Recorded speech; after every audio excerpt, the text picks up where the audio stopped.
प्रकाशजी आंबेडकर जर बाबासाहेबांनी आपल्याला न्याय मिळवून दिला तर त्यांचेच वंशज प्रकाश आंबेडकर आपल्याला न्याय मिळवून नाही देणार का? मग आपण ह्या जे आता सत्तेतला आहे त्यांच्या नादानी जाऊन आपण आपल्या माणसाला का मागे ठेवायचं? अरे आपल्या हक्कासाठी एकच माणूस भांडू शकतो, तो म्हणजे प्रकाशजी आंबेडकर साहेब. म्हणून आपण सर्वांनी त्यांच्या पाठीशी एकमताने उभे राहून आता येणाऱ्या निवडणुकांमध्ये कुठल्याही आमिषाला बळी पडू नका. एक मताने वंचित बहुजन आघाडीच्या सोबत उभे राहा. खरंच सांगतो तर आणि तरच तुम्हाला तुमचा हक्क मिळेल. अन्यथा आज राज्यघटना जे बदलण्याचे उद्योग चालू आहेत, पुढे जाऊन त्यांचे हे उद्योग ते सफल करण्यासाठी काही करू शकतात, कारण सत्ता त्यांच्या हातात आहे. म्हणून आज आपल्याला एकत्रित येणं फार गरजेचं आहे. आपण सर्व एकत्रित येऊन या वंचित बहुजन आघाडीच्या माध्यमातून या राजकारणी भांडग्यांना एक धारा देऊया आणि वंचित बहुजन आघाडीला आपण निवडून आणून देऊया. एवढं बोलतो मी, माझे 2 शब्द संपवतो. जय भीम, जय भीम. धन्यवाद पाटील साहेब. कातिलों के बस्ती में घर अपना बनाना है, चाहे कुछ भी हो जाए पाटील साहेब, दोस्ती तो निभाना है. घेऊन जाते पुढे भारी बहुजन महासंघाचे तरुण नेतृत्व आणि बुलंद आवाज सन्माननीय रायगड जिल्ह्याचे अध्यक्ष दीपकदादा मोरे साहेब हे आपल्याला अनमोल मार्गदर्शन करतील.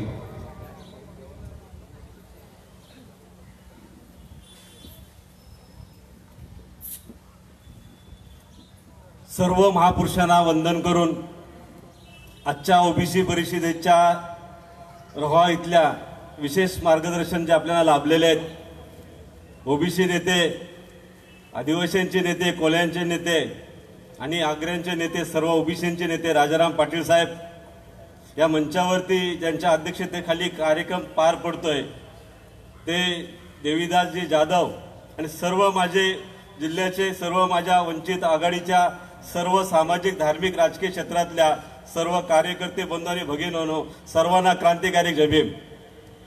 जय भीम, जय भीम, जय मल्हार. नमस्कार. मित्रांनो, आनंद वाटतोय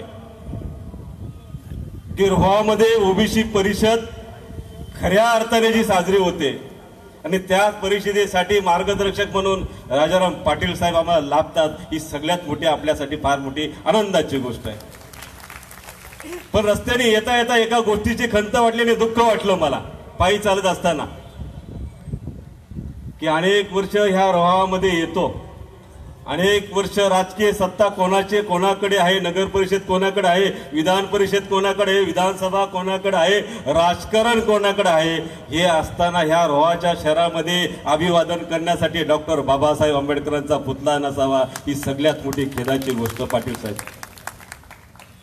दुःख वाटत ह्या गोष्टीचं. आणि कोणासाठी, कशासाठी असणारं मतदान मागायची, कशासाठी आमच्याकडे भिका मागायच्या, त्या बाबासाहेबांच्या फुलेशाह आंबेडकरांचं नाव घ्यायचं ना महाराष्ट्राचं राजकारण करायचं. आणि पण त्यांना अभिवादन करण्यासाठी या शहराच्या मध्यभागी बाबासाहेबांसाठी तुम्हाला जागा पण देता येत नाही.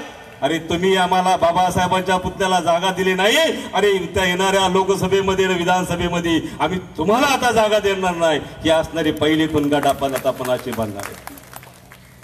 मित्रांनो, काम करत असताना अनेक अडीअडचणी येतात, मला मान्य आहे. आजची ओबीसी परिषद तुम्हाला वाटतं तुम्ही आलात, पण ह्या ओबीसी परिस्थितीची चर्चा शिवर्धन मतदारसंघामध्ये बॅनर लागल्यानंतर पोहोचलेले मित्रांनो लक्षात घ्या. ह्या सगळ्यांच्या दारामध्ये पोचलेली ही ओबीसी परिषद. आता ही ओबीसी परिषद कोणाची आहे ही आपली लक्षात घ्या, ओबीसी लोकांची आहे. आणि ती ओबीसी परिषद कोणाची आहे, ती त्यांच्या घरापुरतं आहे, ही लोकांची आहे. आपण लक्षात घेतलं पाहिजे. आता असणारा आपण ओबीसी परिषदेचा मुद्दा म्हणतो, जेव्हा डॉक्टर बाबासाहेब आंबेडकरांनी घटना लिहिली आणि 340 कलम काय सांगतं, ओबीसींचा त्याच्या न्याय हक्काचं, त्याच्या घराचा, त्याच्या जागेचा, त्याच्या जमिनीचा, त्याच्या शिक्षणाचा अधिकार भेटला पाहिजे. पण हा अधिकार घटनेमध्ये तिथं असणारा तरतूद लिहिली होती, अंमलबजावणी झाली होती का? नाणं आलं होतं, तुम्हाला सगळ्यांना माहिती आहे. हे 3रं मंत्रिपदाचं बाळासाहेबांचं खातं. अरे 4थं कुठलं? तुम्ही तिथे त्यावेळेला हिंदू महारलियाचे नवमोदल्याचे, पण बाळासाहेबांनी ठणकून सांगितलं बहुदलीला तरी आम्हाला आरक्षण भेटलं पाहिजे. ते 4थं खातं आणि 5वी मागणी त्या मंत्रिमंडळातली बाळासाहेबांनी मंत्रिपद मागितलं ना, ते खातं कुठलं तर मरणोत्तर बाबासाहेब आंबेडकरांना दिला असेल. ती 5वी मागणी बाळासाहेब आंबेडकरांनी केली. मित्रांनो, मला लक्षात घ्या, लाल दिव्याची व्हीपी सिंगांना प्रश्न पडला होता का 5 खाते कुठली बाळासाहेब मागणारे. अरे 5 खाते मागितली तुमच्या न्यायाची, तुमच्या हक्काची, तुमच्या समतेची मागणी तिथं मागितलेली आहे. आता हा बॅनर तुम्ही असणारा बहुजन वंचित आघाडीचा असणारा जिल्ह्यामध्ये पाहता, मला काही लोकांना विचारलं, पाटील साहेब अरे तुमच्या बॅनरवरती छत्रपती शिवाजी महाराजांनी भगवा झेंडा आला करून 19 फेब्रुवारीला छत्रपती शिवाजी महाराज शिवजयंती झाली आणि शिवजयंतीच्या आम्ही साजरी केली आणि तुम्हाला पुन्हा इथे पण सुद्धा असं समजा आजची शिवजयंती साजरी करून तुम्हाला शिवजयंतीच्या शुभेच्छा देतोय, धन्यवाद देतोय. इथे याच्याकरता देतोय की हा भगवा झेंडा कुणी आणला तर भगवा झेंडा इथं तुकाराम महाराजांनी असणारा, समतेचा असणारा इथं प्रतीक म्हणून, वारकऱ्यांचा प्रतीक म्हणून, अंधश्रद्धा निर्मूलन ते प्रतीक म्हणून, तथागत बुद्धाच्या अंगावरचं ते भगवा चिवर शांततेचं प्रतीक, समतेचं प्रतीक तुकाराम महाराजांनी आणलं. आणि म्हणून 18 प्रकारच्या रयतेच्या राज्याचं एकत्र करण्यासाठी शिवाजी महाराजांना प्रश्न पडला होता कुठल्या झेंड्याखाली आम्ही एकत्र यायचं. त्यावेळेला छत्रपती शिवाजी महाराजांनी झेंडा लिहिला का तुकाराम महाराज संत तुकाराम महाराजांना गुरु मानत होते आणि म्हणून ते समतेचं रयतेचं रक्षण करण्यासाठी हा भगवा झेंडा आणला. भगवा झेंडा कुणाच्या जातीचा नाही, कुठल्या धर्माचा नाही, कुठल्या पक्षाचा नाही. ही एक गोष्ट पहिली लक्षात घ्या, आम्ही लक्षात घेतलं पाहिजे. अरे भगवा झेंडा आज कोळी बांधव जेव्हा जातो ना तिथे समुद्रामध्ये, पाटील साहेब भगवे झेंडेच नेतात ना, दुसरा झेंडा लावतो का? हे प्रतीक कुणाचं आहे? आम्ही छत्रपती शिवाजी महाराजांना असणारं काही काय उपमा देतो, राजा कसा असावा त्याचं उत्तम उदाहरण छत्रपती शिवाजी महाराज. छत्रपती शिवाजी महाराजांच्या काळामध्ये शेतकरी आत्महत्या करत नव्हता, आमच्या भगिनीवरती अन्य अत्याचार होत नव्हता आणि 18 प्रकारच्या जातीला त्यांच्या न्याय निवडण्यासाठी धम्माप्रमाणे काम करण्याची मुभा छत्रपतीच्या राज्यामध्ये होती. मग आता छत्रपती शिवाजी महाराजांचं नाव घेऊन महाराष्ट्रामध्ये राजकारण करत असताना ज्या हे स्वतःला समजतात तसे वागतात का, हा एक प्रश्न आहे. वागत नाही मित्रांनो, वागत नाही. आज शेतकरी आत्महत्या करतोय, दिवसा ढवल्या महाराष्ट्रातला असली दर 2 मिनिटाला एक, या देशामध्ये 2 मिनिटाला एक बलात्कार होतोय. कुणाचं राज्य? छत्रपती शिवाजी महाराजांचा अनुयायी आपण म्हणायचं का यांना? कुणाचा अनुयायी म्हणायचं आम्ही? माझ्या राजाच्या राजनगावचा पाटलाचा इतिहास आपल्याला माहिती आहे. त्याचे हात कलम केले, पाय कलम केले, डोले काढले, शिक्षा देणारा राजा माझा होता. माझा राजा कसा होता आणि आमचे राज्यकर्ते कसे आहेत? आज माझ्या ओबीसी बांधवांचं आरक्षण संपण्याची वेळ आलेली आहे. माझ्या राजाने कुणाचा असा असणार, कुणाचा हिस्सा वाटा काढून घेतला का? नाही. अरे माझा राजा जेव्हा त्यांना वाटलं इथला असणारं सैन्य जगलं पाहिजे, इथला शेतकरी जगलं पाहिजे, एका सावकाराकडे गेले आणि सांगितलं की मला कर्ज द्या. तेव्हा त्या सावकाराने सांगितलं महाराज हे एवढे किल्ले ते माझ्याकडे तुम्ही तारण ठेवा. महाराजांनी सांगितलं हे किल्ले माझे नाही आहेत, हे किल्ले रयतेचे, ते मी तारण ठेवू शकत नाही. मी ह्या महाराष्ट्रातले एक असणारी ही गवताची काडी तिथं घाण ठेवली, लक्षात घ्या. आणि त्या गवताच्या काडीवरती मी तुझं जेव्हा कर्ज देईन तेव्हा ती गवताची काडी मला परत दे.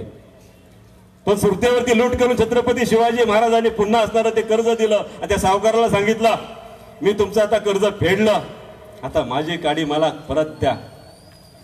तेव्हा त्या सावकारी झाला महाराज काय तुम्ही, ती काडी माझ्याकडे नाही, काय त्या काडीमध्ये एवढे जड, आणि ती काडी पण माझी नाही, त्या महाराष्ट्रातल्या जनतेची काडी लक्षात घेतली पाहिजे. हे महाराजांचं असणारं आपण जर पाहिलं तर छत्रपती शिवाजी महाराज दूरदृष्टा जेव्हा नेता म्हणतो तेव्हा कसं होतं, त्याचे अंगरक्षक कोण होते? हे मुस्लिम आणि सगळे वंचित 18 प्रकारच्या जाती या सगळ्या त्या महाराजांच्या असणाऱ्या बाजूच्या असणारे अंगरक्षक, त्याचे बॉडीगार्ड, त्याचे वकील, त्याचे सगळ्या प्रकारचे असणार. कुणी इतिहास आपण खरा सांगत नाही, इतिहास सांगितला जात नाहीये. छत्रपती शिवाजीचे मारक कोण होते, त्यांना मित्र कोण होते? छत्रपती शिवाजी महाराजांच्या अंगावरती पहिला वार करणारा कोण? भास्करराव कुलकर्णी. आपण सांगतो का तो त्यावेळेचा कुलकर्णी? आता एक आला आंब्यावाला कुलकर्णी. पाटील साहेब आंब्यानी पोरं पैदा होते. अरे आंब्यानी पैदा झालेली पोरं ही खैबर खिंडीतली ही जी आलेली ही असणारी जमात आहे, जे आमच्या बहुजनांवरती ह्या देशावरती अन्याय अत्याचार करतात. भीमा कोरेगाव घडला आणि आंबा म्हणतो, त्या आंबा खाल्ला का असणारा तुम्हाला? अरे मग लोकांनी लग्नच केली नसती. लक्षात घ्या, नवरा बायकोचं नातं शिल्लक राहिलं नसतं. हे आंबेवाले आता वेगवेगळे भांडणं लावायला सुरुवात केली. पण त्या आंबेवाल्यांना माहित नाही तुमचा जो डाव होता 1 जानेवारी 2018ला तो हाणून पाडला बाबासाहेब आंबेडकरांनी. लक्षात घेतलं पाहिजे. तुम्ही 200 वर्ष पूर्ण होत होते आणि 200 वर्ष पूर्ण होत होते म्हणून आम्ही अभिवादन करण्यासाठी भीमा कोरेगावला जात होतो. आणि का मारलं आमच्या बांधवांना? मित्रांनो, खरा इतिहास वेगळा आहे. इतिहास वेगळा आहे. दुखणं त्या असणारं अभिवादनाचं नाही आहे. मित्रांनो, दुखणं वेगळं आहे. मडूगावच्या असणारा संभाजी राजाच्या समाधीला तुम्ही तिथे डोके आणि माथा तिघा टेकण्यासाठी जात होतात. आणि संभाजी लोकांना माहीत पडू नये. संभाजी माहीत पडला तर महाराष्ट्रातला असणारा बहुजन वर्ग पेटून उठेल. कसा मारला, कधी मारला, लक्षात घ्या. पण ह्या दृष्टिकोनातून भीमा कोरेगावच्या निमित्ताने संभाजी राजांची समाधी कुठे ही महाराष्ट्रातल्या तर नव्हे, जगातल्या लोकांना माहीत पडलं. आणि एवढं माहीत पडलं, अरे या संभाजी राजाचे, शिवाजी महाराजांचे महाराष्ट्रामध्ये वारसदार कोण हे सुद्धा माहीत पडलं. अरे हिंदू धर्मामध्ये प्रथा आहे, माणूस मेल्यानंतर मुंडकेला शेंडी ठेवले पाटील साहेब की समजला जातो ह्या घराण्याचा वारसदार.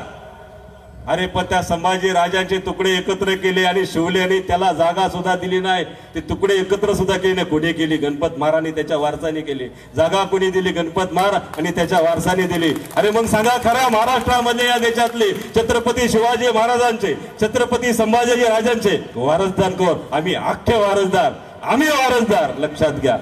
तुम्ही शेंडी ठेवता, आम्ही तर पूर्ण आग्नी देतो आणि जागा पण देतो. ती हिंमत पण तुमच्यात नव्हती जागा देण्याची, आणि म्हणून वारसदार आम्ही. लक्षात घेतलं पाहिजे. छत्रपती शिवाजी महाराज, बाबासाहेब आंबेडकर म्हणतो, आम्ही रायगड आठवतो आणि चौदार किल्ल्यामध्ये बाबासाहेब आठवतो. पण हे असं का घडलं? बाबासाहेबांनी महाडची क्रांती करत असताना चौदार तलेच का निवडलं? ते गुरु मानत होते शिवाजी महाराजांना, फुल्यांना. आणि ह्या सगळ्यांचा गुरुचं अनुकरण करत असताना म्हणतो, बाबासाहेबांनी धर्मांतर केलं, हिंदू धर्माचा त्याग केला. नाही, पहिला त्याग केला असेल हिंदू धर्माचा छत्रपती शिवाजी महाराजांनी केला. पहिले हिंदू धर्माच्या कमंडात लाथ मारली असेल तर छत्रपती शिवाजी महाराजांनी मारली. लक्षात घ्या. का त्या राजाला त्यांनी राजा म्हणून स्वीकारलं नाही, त्या मनुस्मृतीने राजा स्वीकारलं नाही. त्या राजाला डाव्या पायाच्या टिल्ल्याने अंगठा नाही, ते राज्याभिषेक करताना राजाला राग आला होता. आणि म्हणून राज्याने हिंदू धर्माच्या कमांडात जर लाथ मारली त्याचं कारण ते होतं, अरे तुम्ही काय मला असणारा त्या धर्मामध्ये राज्याभिषेक करता, मी स्वतःचा धर्म स्थापन करतो आणि शिवधर्म स्थापन करून शक्य पद्धतीने दुसरा राज्याभिषेक केला. ते छत्रपती शिवाजी महाराज स्वतःचा धर्म स्थापन करून त्या धर्मामध्ये असणारा मग किड्या मुंगल्यासारखं मला राजा असून मला राजा स्वीकारत नाही तर मी तुमच्या धर्माला स्वीकारणार नाही, हे सांगणारा छत्रपती शिवाजी महाराज.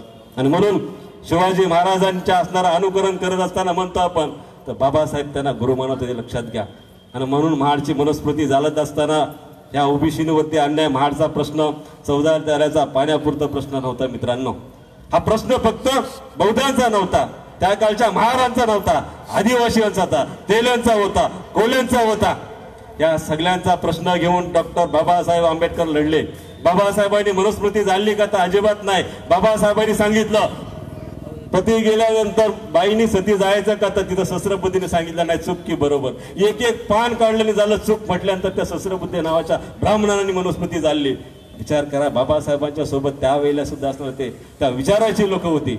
आज विचाराची लढाई विचाराने जेव्हा लढली जाते म्हणतो आपण, पण विचाराची लढाई करत असताना आपल्या जिल्ह्यातला राज्य आपण जेव्हा म्हणतो रायगड हा क्रांतिकारक जिल्हा आहे, रायगडावरती छत्रपती शिवाजी महाराज आणि महाडावरती क्रांतीभूमी बाबासाहेब आंबेडकर आहेत.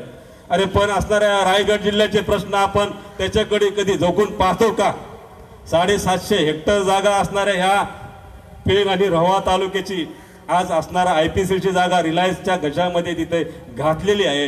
1800 प्रॉपर्टी कार्ड मध्ये आज पण 600 प्रॉपर्टी कार्डचे असणारे प्रकल्पग्रस्त वाट पाहतात. त्या आशेने पाहतो का? इथले राज्यकर्ते काय करतात?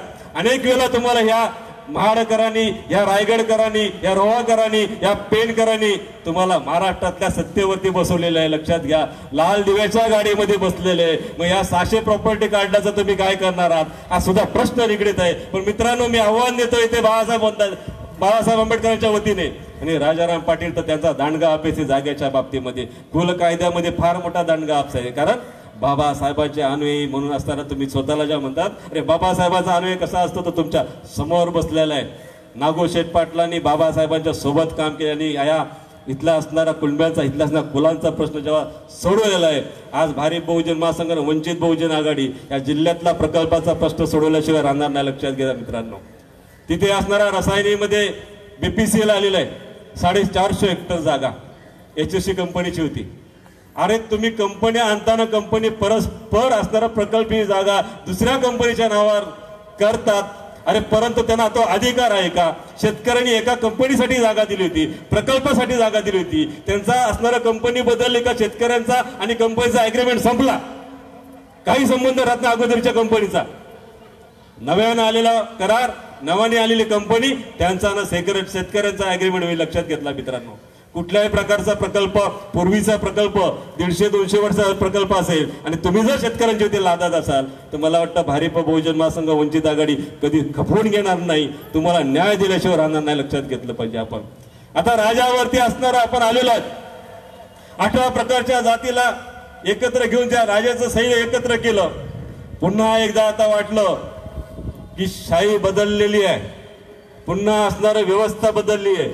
159 घराणा तुमच्या आमच्यावरती हल्ला करत आहेत आणि त्यावेळेला या महाराष्ट्रामध्ये छत्रपती शिवाजीचा अनुयायी बाळासाहेब आंबेडकर जागा झालेला आहे. लक्षात घ्या तुम्ही. आणि ह्या अनुयायांनी या महाराष्ट्रातल्या वंचित आघाडीच्या 18 प्रकारच्या जातींना एकत्र करून आता हा लढा राजेशाहीच्या, घराणशाहीच्या विरुद्ध छत्रपती शिवाजी महाराजांच्या असणाऱ्या अनुयायांनी उभा केलेला आहे. आणि हा उभा करत असताना अनेक प्रश्न, अनेक टीका पाटील साहेबांच्या वरती होतात, ओवीसी साहेबांनी बाळासाहेबांच्या वरती होतात. अरे उनके पास हरा, व्हाइट, पीला, लाल, कोली टोपी भी साथ में, ये सब टोपी हमारे पास है. अरे लेकिन RSS के वाले के पास तुम्हारी काली टोपी यार, तुम काली टोपी सब इंडिया का पूरा काला करते हैं. हमारी तो टोपी, अरे मुस्लिम की टोपी नहीं, वो तो चांद का टुकड़ा है, चांद का दुआ है, अल्लाह का दुआ है. वो अल्लाह का दुआ लेके, वो टोपी लेके हमारे साथ में आए. ये इंडिया के सब असनारी सब जनता हमारी है, वो सदा सुकून से रहे, अच्छे रहे, मिलजुल के रहे, ये दुआ रहता है टोपी के अंदर. लेकिन काली टोपी के अंदर पूरा काला रहता है. ये बात याद रखना चाहिए. आम्ही आता लक्षात ठेवलं पाहिजे. आता बाळासाहेब आंबेडकरांनी ही चर्चा जेव्हा सुरू झालेली आहे, चर्चा कुठली नाही मित्रांनो, त्यांना काळजी पडली. नांदेडची सभा पहा काँग्रेसची, आणि बाळासाहेब आंबेडकरांनी पाटील साहेबांची सभा पहा. ह्या 4-4, 5-5 त्याच्या पोटात दुखायला लागलेलं आहे. अरे निवडणुकीवर सोडा, यांना आता वाटले की बाळासाहेब आंबेडकर वंचित आघाडीच्या समोर आम्ही उमेदवार टाकू कसा, हा प्रश्न त्यांना पडलेला आहे. या निवडणुकीमध्ये महाराष्ट्रामध्ये इतिहास घडणार आहे मित्रांनो. मागच्या विधानसभेमध्ये MIM आपण वेगळे लढलो होतो. अडचण कुठे सांगतो तुम्हाला. अडचण 2 नंबरला मागच्या विधानसभेमध्ये आम्ही 2 आणि 3 नंबरला 15 ठिकाणी पडलो होतो. आणि MIM सुद्धा 2 नंबरला 15 ठिकाणी पडली होती, 2 आणि 3 नंबरला. आता 15 आमदार आमच्या खिच्यात आहेत आणि 244 ओबीसीच्या संघटना आमच्या सोबत आहेत. महाराष्ट्रातला मुख्यमंत्री बाळासाहेब आंबेडकर वंचित आघाडी ठरवणे लक्षात घेतलं पाहिजे आपण. आणि ही जेव्हा ठरवतो आम्ही आघाडी, महाराष्ट्रातलं देशाचं राजकारण बदलत चाललेलं मित्रांनो. आणि ह्या बदलत्या राजकारणामध्ये, त्या बदलत्या इतिहासाचा साक्षीदार आपण सगळे होणार आहात की ना, हा असणारा प्रश्न ठेवायचा आहे. आम्ही आता कुठे कोणी कोणाच्या बरोबर बसायचं हे सुद्धा आम्ही ठरवलं पाहिजे. 2019 हा अत्यंत चांगला दिवस आपल्यासाठी आहे. आपण 2001ला वाईट दिवस पाहिला भीमा कोरेगावच्या निमित्ताने, पण तुम्ही आम्ही ठरवलं, या जातीवादी सरकारने आम्हाला भीमा कोरेगावला मारलं आणि त्या दिवशी ठरवलं की या सरकारचं श्राद्ध आपण वंचित आघाडीने घातलेले. लक्षात घ्या, आमच्यासाठी सरकार मेलं. आता असणारं आमचं सरकार, वंचितांचं सरकार. आणि आमचं सरकार जेव्हा आम्ही तयार करायला लागलेलो आहे, तेव्हा आम्ही नव्या इतिहासाच्या असणारी एक छत्रपती शिवाजी महाराजांचा अनुयायी आहे. आपण स्वतःला म्हणायचा अनुयायी, कुणाला म्हणायचा जे अनुकरण करतं. छत्रपती शिवाजी महाराजांनी मनुस्मृतीच्या लात मारून असणारा राज्याभिषेक त्यांच्या पद्धतीने, शिवधर्म पद्धतीने केला. मग छत्रपतीचं नाव घेऊन असणारा जे लोक कामं करतात ते अनुकरण करतात का? बाबासाहेबाचा अनुयायी सुद्धा कसा असला पाहिजे लक्षात घ्या. बाबासाहेबांना 14 एप्रिलला आपण जिवंत करतो ना, 6 डिसेंबरला वाट पाहतो मारण्याची, अजिबात नाही. 14 एप्रिल तर 6 डिसेंबरच्या मधला आपण काय अनुकरण करणार आहेत ह्याच्यावरती आता आपण चर्चा केली पाहिजे. बाबासाहेबांना अभिप्रेत काय, बाबासाहेबांना 18 प्रकारच्या जातींना घटनेमध्ये 344 कलम काय सांगतं, या सगळ्यांसाठी एकत्र करण्यासाठी असणार आपण काम केलं पाहिजे, लढा केला पाहिजे. माझ्या गावचे प्रश्न असतील, माझ्या तालुक्याचे प्रश्न असतील, माझ्या जिल्ह्याचे प्रश्न असतील, कोणी तुमचे प्रश्न सोडवणार नाहीये. मला चांगला अभ्यास आहे या शिवधन मतदारसंघामध्ये. तुमच्या मताचा राजकारण करून प्रत्येक तालुक्यात जातो, मी मसल्यात जातो, शिवर्धनमध्ये जातो, मानगावमध्ये जातो, आणि त्या आंबेडकर स्मारकामधून इतकं ते दलाल लोक असतात आपल्यातले, इतके वेडे करून टाकतात. अरे अरे आता 5 लाख दिले की आपल्याला साहेबांनी, आता 5 लाख मग काय पुढच्या निवडणुकीत परत 5 लाख, आयुष्यभर काय साला 50 वर्ष निवडणूक लढवणार आणि त्या स्मारकाच्या 5 लाखामध्ये आयुष्यभर तुम्हाला खेळवत ठेवणार आणि तुम्ही तिथं भिकारड्यासारख्या त्यांच्या लाईनीत उभे राहणार. ठेचून काढा अशा दलालाला. याच्या पुढे कोण मत मागायला तुमच्याकडे आलं आणि मत द्यायला सांगायला आलं, तुम्हाला वंचित ठेवलेलं आहे.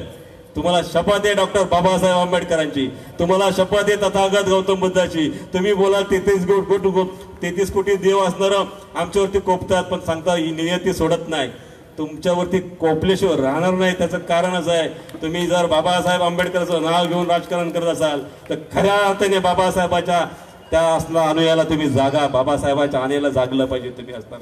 कारण ही पोटतिडकीने काय बोलते त्याचं कारण आहे की अनेक वर्ष पाहतोय मी जिल्ह्यामध्ये दलालांची संख्या एवढी वाढलेली आहे का त्या निवडणुकीमध्ये बाजूने गेला तरी ओळख द्यायला तयार नसतो तो. त्याची ओळख जाते का जाते डोले, त्याला चष्मा दुसऱ्याचा लावलेला असतो, त्या चष्म्यातून तुम्ही दिसत नाही, त्या चष्म्यातून त्याला एकच माणूस दिसतो का ज्याची असणारी त्यांनी दलाली केलेली आहे. अरे तुम्ही लक्षात घेतलं पाहिजे की जो खातोय ती भाकरी त्या भाकरीवरती डॉक्टर बाबासाहेब आंबेडकरचं नाव आहे, जे घालतोय ते कपडे त्या कपड्यावरती बाबासाहेबांची शिलाई आहे. अरे जे घालतोय ते पायामध्ये चप्पल, माझ्या केसाचं तेल, हे सगळं डॉक्टर बाबासाहेब आंबेडकरांच्या कंपनीतले. लक्षात घ्या, ही एकच कंपनी आंबेडकर, आणि आंबेडकरांचे एवढे प्रोडक्ट सकाळी उठल्यापासून तर रात्री झोपेपर्यंत आपण वापरतोय आणि त्याची किंमत तुम्हाला नाही लक्षात घेतलं पाहिजे. 2019ला जर चुकाल तर कायमचं चुकाल. लक्षात घ्या, दुसरी घटना तयार आहे, मनुस्मृतीची दुसरी घटना तयार आहे. तुमच्या गळ्यामध्ये मडकं कुणी आणलं, तुमच्या पाठीला झाडू कुणी आणलं तर त्याला जबाबदार तुम्ही असणार आहे. तुमचं मडकं काढण्यासाठी, तुमचा झाडू काढण्यासाठी पुन्हा डॉक्टर बाबासाहेब आंबेडकर जिवंत होणार नाहीत. पण तुमचं मडकं आणि झाडू वाटवायचं असेल तर बाबासाहेब आंबेडकर, फुले शाहू आंबेडकर, महाराष्ट्राचे शिवाजी महाराज या सगळ्यांचा आदर्श घेऊन आपण ते मडकं शाबूत ठेवायचं, ते फेकून द्यायचं कायमचं. आपण पुन्हा शाबूत ठेवायचं नाहीये, ते त्यांच्याकडे पाठवायचं आहे. आता आम्ही ठरवायचं या देशामध्ये बाबासाहेब आंबेडकरची ओळ. लक्षात घ्या, काँग्रेसला सांगतात अरे आमच्या बरोबर युती करा, जागेचा प्रश्न नंतरचा, पण बाळासाहेब सांगतात तुम्ही RSS ला घटनेच्या चौकटीत आणणार आहात का. आता ही एक ओळ किती महत्वाची आहे. 750 वर्ष मुघलांनी राज्य केलं, 150 वर्ष ब्रिटिशांनी राज्य केलं. ही राज्य सगळी राज्यातली राजाची खालसं नष्ट झाली, संविधान आलं आणि संविधान आम्ही देशातले लोक स्वीकारायला लागलं. एकच नतमस्तक असं आहे RSS, ते राज्याची राज्यघटना स्वीकारायला तयार नाहीये. मग लक्षात ठेवा, या देशातला प्रत्येक नागरिक जो राहतोय, मतदार आहे, तो जगतोय, हा प्रत्येक जण संविधानाच्या जीवावर लागतोय. ते संविधान मानतोय, जो संविधान मानतो तो देशाला मानतो, जे संविधान मानत नाही ते देशाला मानतात. म्हणून बाळासाहेब सांगतात जे घटनेला मानत नाहीत त्यांना असणारा देशाच्या बाहेर हाकलणार की नाही, हे बाबासाहेब आंबेडकरांच्या असणारा त्या एका ओळीचा अर्थ लक्षात घेतला पाहिजे. आणि ही ओळ अतिशय महत्वाची आहे. तुम्ही संविधानाला मानणार आहेत की नाही, संविधान ह्या शब्दामध्ये किती मोठी ताकद आहे. आणि संविधानाच्या या ओबीसी बांधवांना देशातल्या सगळ्यांना कळालंय की संविधान धोक्यात आलं तर उद्याचा ओबीसी सुद्धा धोक्यात येणार आहे. 3746 ओबीसीच्या जातींना 27% आरक्षण, 52% ते लोक, आणि एका समूहाला 16% आरक्षण. हा कुठला न्याय, हा कुठला न्याय. इथे असणारं मराठाच्या नावाने वेगळं राजकारण केलं जातं. मुलात एक मराठाची व्याख्या सांगून मी संपून टाकणार आहे, आपल्याला ऐकायचंय पाटील साहेबांना. मराठा कोणी जात नव्हे मित्रांनो, मराठा कुठली जात नाहीये. छत्रपती शिवाजी महाराजांच्या 18 प्रकारच्या जातीमध्ये काम करत असणाऱ्या मावळ्यांना ते मावला आणि त्या मावल्याला एक छावणीला नाव दिलं होतं मराठा. आणि म्हणून त्या मावल्याला मराठा बोललं जातं. मराठा कुठली जात येत नाही, लक्षात घेतलं पाहिजे आपण. छत्रपती शिवाजी महाराज आणि महाराष्ट्रामध्ये पाटील साहेब, मी महाराष्ट्रात राहतोय त्यामुळे मी सुद्धा मराठी, आपण सगळे मराठी. बाबासाहेब मराठी, गुजरातमध्ये राहणारा गुजराती, कन्नडमध्ये राहणारा कन्नडी, पंजाबमध्ये राहणारा पंजाबी, बरोबर की नाही. मग महाराष्ट्रामध्ये राहणारा माझ्या सकट आपण सगळे मराठी, हे लक्षात घेतलं पाहिजे आपण. पण मराठी भाषा आता का मरायला लागलेली आहे? मराठी भाषा का मरायला? आमचे मुलं शिकायला लागले, ओबीसी शिकायला लागले, सगळे शिकायला लागले. 4वी 5वी 8वी 9वी 10वी MA झालं तरी सुद्धा ताजमहल हॉटेलमध्ये नोकरी भेटत नाहीये. पण 8वी ते 10वी इंग्लिश मिडियमचा पोरगा शिकायला लागला, त्याला ताजमहल सारख्या टॉप हॉटेलमध्ये नोकरी भेटते, चांगल्या ठिकाणी नोकरी भेटते. आणि मग प्रश्न पडतो, अरे हे सगळेच असणारं कामाला लागले बाबासाहेबांच्या अशा नोकरीला? हा प्रश्न त्यांच्या समोर पडलेला आहे. आणि म्हणून हा इश्यू जो आहे, आणि जे मराठी भाषेचे वार्ता करतात त्यांची मुलं इंग्लिश मिडियमला शिकतात, आमची मुलं पुढे जाऊ लागलेली आहेत. हा धोका लक्षात घ्या. आता असणार आपण शेतकऱ्याच्या, कष्टकऱ्याच्या, आदिवासीच्या, कोल्याच्या, आम्ही लक्षात घेतलं पाहिजे की महाराष्ट्रातल्या 244 संघटना म्हणतात, काय म्हणतात? कोली समाज काय म्हणतो? बाळासाहेब आमचे नेते. आदिवासी काय म्हणतो? बाळासाहेब आमचे नेते. धनगर काय म्हणतो? बाळासाहेब आमचे नेते. इथला कैकाडी काय म्हणतो? बाळासाहेब आमचे नेते. काय म्हणतो बंजारा? बाळासाहेब आमचे नेते. आणि सगळे म्हणतात 244 संघटनेचे नेते की बाळासाहेब आमचे नेते. आणि मग ठरवा, बाळासाहेब या सगळ्यांचे नेते असतील, मग आम्ही ठरवलं पाहिजे, सगळ्या जनतेने ठरवलं पाहिजे, एक आवाज दिला पाहिजे, बाळासाहेब तुम आगे बढो, हे आमचे नेते. ह्या आपल्या इतकं माझं मनोगत व्यक्त करून मी आपल्या सगळ्यांची रजा घेतो. जय भीम, जय भारत, जय मल्हार.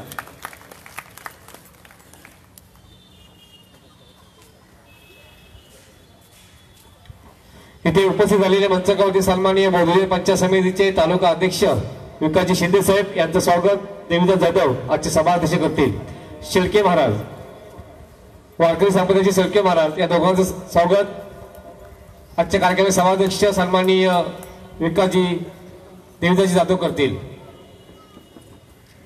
दीपकजी साहेबांनी खरोखर मुद्दा मांडला की अभिवादन करण्यासाठी या रोहा शहरामध्ये बाबासाहेबांचा पुतळा नाही. खेदाची बाबासाहेब, खरोखर गेले कित्येक वर्ष आम्ही इथे मागणी करत आहोत.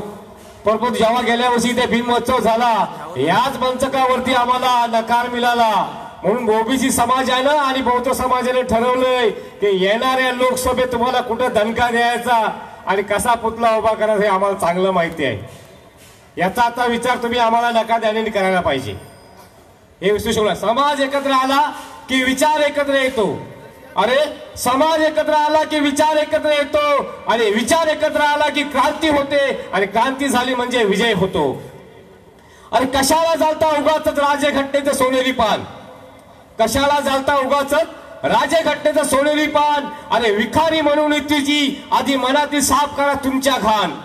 का विसरता भेकडानो देशाप्रती बाबासाहेबांचे योगदान? अरे का विसरता भेकडानो देशाप्रती बाबासाहेबांचे योगदान? अरे घटना जाणणाऱ्यानो मला सांगा, तुमच्या बापाच्या बापांनी लिहिलं असतं का भीमासारखं संविधान, भीमासारखं संविधान?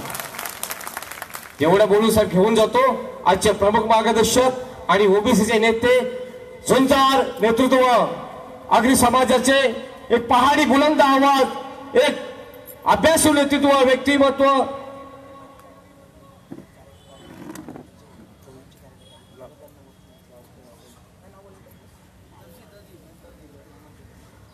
MIM के मोहम्मद दर्जी साहब, आप स्टेज पर आइए, आपका यहाँ स्वागत है. पुढील मार्गदर्शक व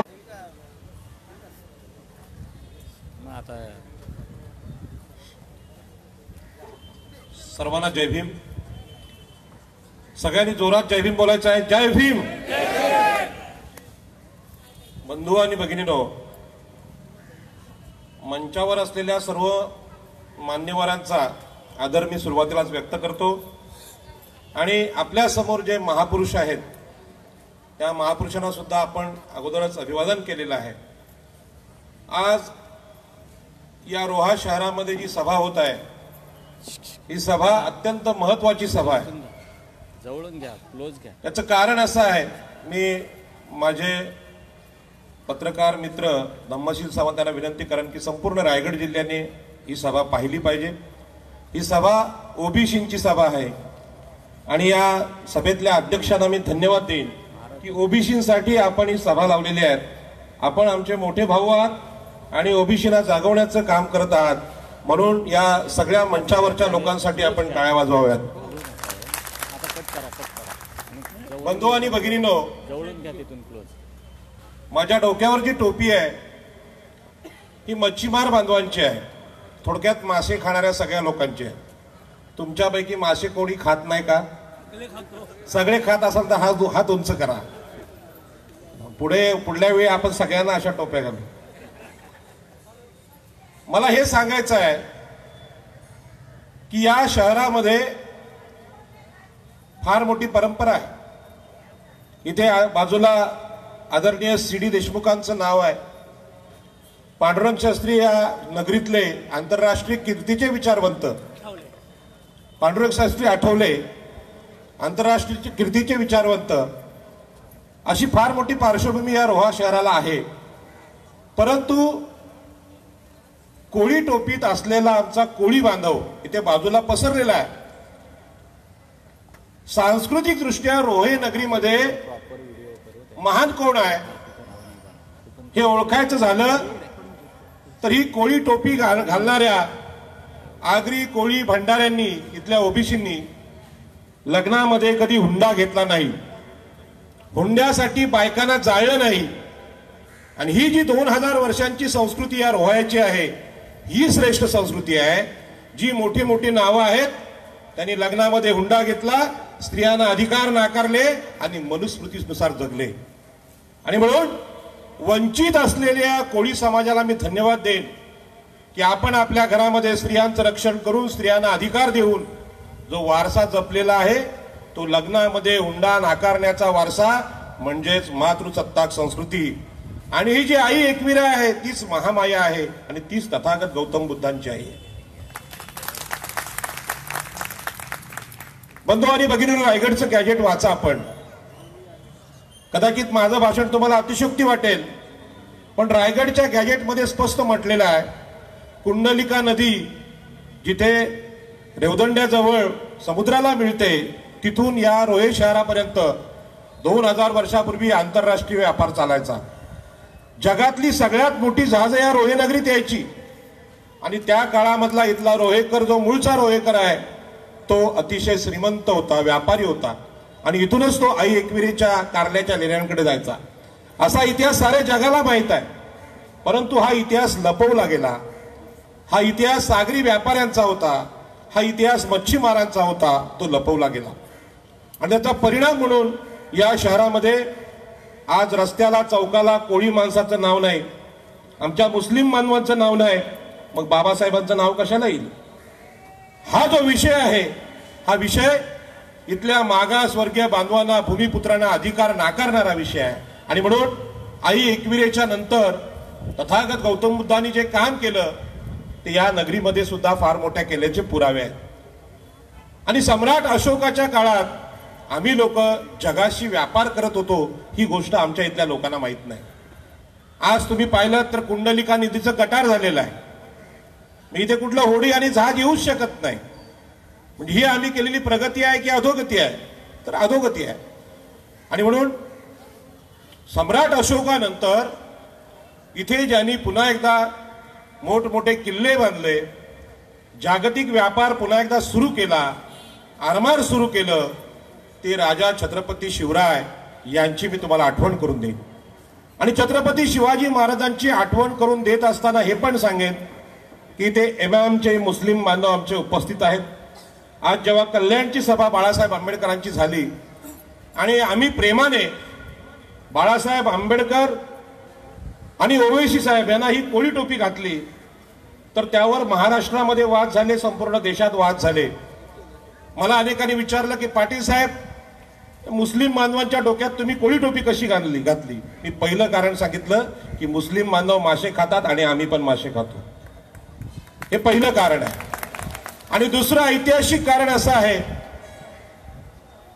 की छत्रपती शिवाजी महाराजांच्या राज्यात जे आरमार होतं त्या आरमारामध्ये 50% मुस्लिम बांधव सैनिक होते आणि 50% आपले सगळे मागासवर्गीय बांधव होते. कदाचित मुस्लिम बांधवांना पण हा विषय माहीत नसेल की छत्रपती शिवाजी महाराजांचा स्वतःचा व्यक्तिगत बॉडीगार्ड हा मुस्लिम आहे. मग छत्रपती शिवाजी महाराज मुस्लिमांचे शत्रू कसे असतील. परंतु आम्ही लिहिणं बंद केलं, वाचणं बंद केलं आणि त्याचा परिणाम आज असा झाला की छत्रपती शिवाजी महाराज म्हणजे मुसलमानांचे शत्रू अशा प्रकारची प्रतिमा इथे केली गेली. कोकणातला असल्यामुळे मी तुम्हाला हे सांगेन की मला जे प्रश्न विचारले गेले कल्याणच्या सभेत त्याचं मी उत्तर दिलं, पण आपण सगळेच मोबाईल बघत नाहीत. पुन्हा एकदा सांगतो की या रायगड जिल्हा जिथे संपतो आणि रत्नागिरी जिल्हा जिथून सुरू होतो तिथे केळशी गाव आहे. या केळशी गावामध्ये संत याकूत बाबांचा दर्गा आहे. या नदीवर पण एक दर्गा आहे, बाजूला एक दर्गा आहे, तसा तिथे सुद्धा एक दर्गा आहे. आणि या दर्ग्यामध्ये संत याकूत बाबा त्यावेळी सगळ्यांना मार्गदर्शन करायचे, जसं आजच्या काळातले महाराज प्रवचन वगैरे करतात. छत्रपती शिवाजी महाराजांना समुद्रावरची कुठली लढाई करायची वेळ आली तर ती लढाई करायची की नाही हे ते याकूत बाबांना विचारायचे. याचं कारण असं होतं की 50% सैनिक हे मुस्लिम होते आणि जो समुद्रावर जाईल त्याला समुद्रावरची माहिती. जो कधी कंबरभर पाण्यात उतरला नाही अशा गुरुला कशाला विचारायचं समुद्राची लढाई कशी करायची. आणि म्हणून संत याकूत बाबांचा इतिहास कोकणातल्या मुस्लिमांनी समोर आणला पाहिजे आणि संत याकूत बाबा आणि छत्रपती शिवाजी महाराजांचं चित्र आपण निर्माण केलं पाहिजे. पटेल साहेब, ती तुमची जबाबदारी आहे. आणि म्हणून मी त्याच सभेत हे पण सांगितलं की आगरी समाजाचे नेते या मुस्लिम बांधवांच्या सोबत कसे, त्यावेळी दुसरं एक उदाहरण दिलं की हा रोहा तालुका, इथून रोहा रस्ता गेला अलिबागला आणि त्या रस्त्यावर माझं चिंचोटी नावाचं गाव आहे आणि तो रस्ता अलिबागला जातो. तर मुळात अलिबाग या शहरामध्ये आगरी, कोळी, माळी, भंडारी सगळे लोक राहतात, पण त्या शहराचं नाव अलिबाग आहे. याचं कारण त्या गावात सुद्धा अलीशाह बाबा नावाचे फार मोठे संत होऊन गेले आणि तिथले कान्होजी आंग्रे राजे यांना मार्गदर्शन करण्याचं काम हे अलीशाह बाबा करायचे. आणि कान्होजी आंग्र्यांनी स्वतः आपल्या गुरुचं नाव त्या अलिबाग शहराला दिलं आणि तिथे अलिबाग हे शहर नाव पडलं. हा सगळा इतिहास यासाठी सांगायचा की अनेकांना प्रश्न पडू शकतो की बाबा हे राजाराम पाटील आणि हे मोरे साहेब वगैरे हे काय मुस्लिम बांधव पटेल बिटेल सगळे आज एकत्र आलेत आणि टोप्या पण घालतायत. तर हा इतिहास 2000 वर्षाचा आहे आणि छत्रपती शिवाजी महाराजांनी मुस्लिम समाजावर सगळ्यात जास्त विश्वास दाखवलेला आहे. त्यामुळे छत्रपती शिवाजी महाराजांचं नाव घेऊन जे कोणी सांगतात की मुस्लिम बांधव छत्रपती शिवाजी महाराजांचे शत्रू आहेत ते अक्षरशः खोटं बोलतात. आणि म्हणून ही 2 उदाहरणं आहेत संत याकूत बाबा आणि अलीशाह बाबांची, ती मी प्रथम सांगितली. दुसरा विषय असा आहे की छत्रपती शिवाजी महाराज यांच्या नंतरच्या काळात पेशवाई आली आणि या पेशवाईमध्ये शेतकऱ्यांसहित आपण सगळेजण गुलाम झालो आणि या गुलामीमध्ये शेतकरी गुलाम का झाला याचं उत्तर महात्मा फुल्यांनी सांगितलं. त्यांनी सांगितलं की शेतकऱ्याकडे शिक्षण नाही, त्याला कागद वाचता येत नाहीत, कागदपत्र वाचता येत नाहीत, म्हणून सावकार फसवतात. आणि मग महात्मा फुल्यांनी आपल्या पत्नीला सांगितलं की तू मुलींना शिकवायला सुरुवात कर, कारण मुलगी शिकली तर दोन्ही घरं शहाणी होतात, माहेरचं पण आणि सासरचं पण. आणि महात्मा ज्योतिबा फुल्यांनी महाराष्ट्रात हे काम केलं आणि म्हणून स्त्रियांची मोठी संख्या आज आपण सभेमध्ये पाहतो. आणि या महात्मा ज्योतिबा फुल्यांना महात्मा ही पदवी मुंबईतल्या आगरी कोळ्यांनी मांडवी कोळीवाड्यात दिली. हे का सांगतो, कारण डॉक्टर बाबासाहेब आंबेडकरांबरोबर महात्मा फुल्यांचा फोटो बघितला की त्यांना सुद्धा हे जयभीमवाले म्हणतात की महात्मा फुले माळी समाजाचे आहेत. पण जयभीम म्हणजे महात्मा फुल्यांनी शेतकऱ्यांची गुलामगिरी सांगितल्यानंतर अशिक्षित आहे, अज्ञानी आहे, मग शिकलेल्या माणसांनी शेतकऱ्यांचं नेतृत्व केलं पाहिजे. मी पुन्हा एकदा सांगेन की ते सी.डी. देशमुख हे भारताचे पहिले अर्थमंत्री आहेत. हा खरं म्हणजे रोहेकरांचा अभिमानाचा विषय असला पाहिजे. परंतु पहिल्या अर्थमंत्र्यांनी रोह्यातल्या आगऱ्यांना, रोह्यातल्या कोळ्यांना, रोह्यातल्या भंडाऱ्यांना, रोह्यातल्या कुंभारांना, सगळ्या ओबीसीना जमिनींचा अधिकार मिळाला पाहिजे असं अर्थशास्त्र सांगितलं नाही. आणि म्हणून हे अर्थशास्त्र सांगण्याचं काम डॉक्टर बाबासाहेब आंबेडकरांनी केलं. आणि हे काम आहे, हे रोह्यातल्या खोत सावकारांच्या विरोधातलं काम आहे. म्हणून बाबासाहेब आंबेडकरांचा फोटो ते लावत नाही, ते घाबरतात बाबासाहेबांना. आणि बाबासाहेब आंबेडकरांनी महत्वाची कामगिरी जी केली, मी दीपकदादा मोरे या जिल्ह्याचे अध्यक्ष आहेत, त्यांना धन्यवाद देईन की डॉक्टर बाबासाहेब आंबेडकरांनी त्या काळात, माझ्या समाजाचे नेते आदरणीय नारायण नागू पाटील हे रोह्यामध्ये शिक्षक होते. आणि रोह्यामध्ये शिक्षक असताना त्यांना सांगितलं, पाटील साहेब, हे रोह्यातले खोत आगरी कोळी भंडाऱ्यांना फार चळतात, आदिवासींना फार चळतात, शेतावर गेलं नाही तर चापकानी फोडतात. यांच्यापासून मुक्ती मिळवायची असेल तर तुम्हाला संघर्ष केला पाहिजे. आणि नारायण नागू पाटील यांनी या संघर्षाला सुरुवात केली. कोकणातले कुणबी, आगरी, भंडारी सगळे एकत्र आले आणि या कोकणामध्ये खोती विरुद्ध आंदोलन सुरू झालं. आणि त्या आंदोलनातून कसेल त्याची जमीन आणि राहील त्याचं घर हा कायदा अस्तित्वात आला.